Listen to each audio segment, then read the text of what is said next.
The Norwegian royal family has definitely had a rough few years. I mean, they've faced criminal charges, marriage controversies, and ongoing uncertainty about the line of succession. You can only imagine what must be going through King Harald V's mind. He must be wondering what the future holds for his family. At 87, with his health issues, he's still holding on to his title as Europe's oldest monarch, and is set to turn 88 soon. But with all eyes turning towards succession, the future of the Norwegian crown isn't looking as clear-cut as it used to. Now, tradition says the throne should pass to his eldest child, but in Norway, things aren't quite that straightforward. King Harald's daughter, Princess Martha Louise, recently stepped away from royal duties, and her decision seemed to shake things up. Marrying American shaman Durek Verrett earlier this year, she has chosen a different path, one that doesn't involve the throne. So, it's Crown Prince Haakon, her younger brother, who stands in line. But even he's got his own burdens to carry, especially now that his wife, Crown Princess Mette-Marit, has had to step back because of health issues.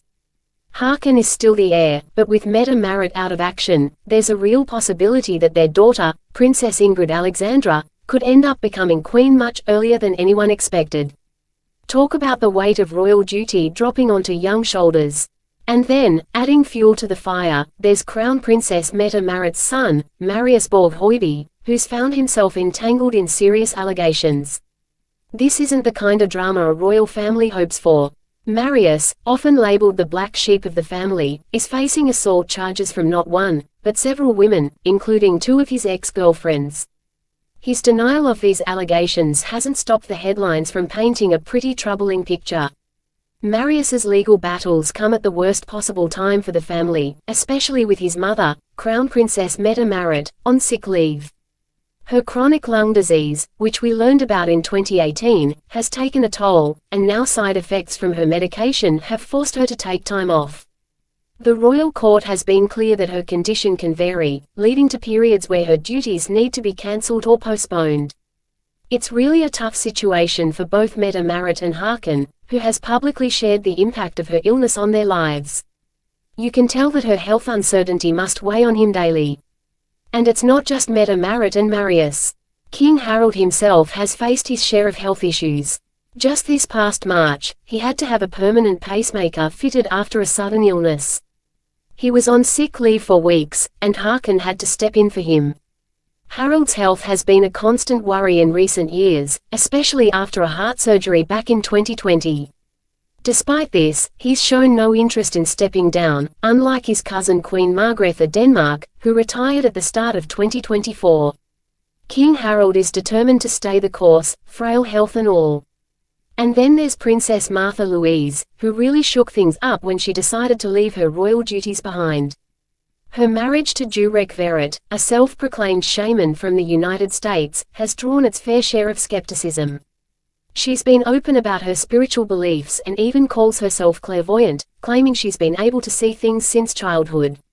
A lot of people compare her decision to step back with what Prince Harry and Meghan did in Britain, and there are certainly some parallels.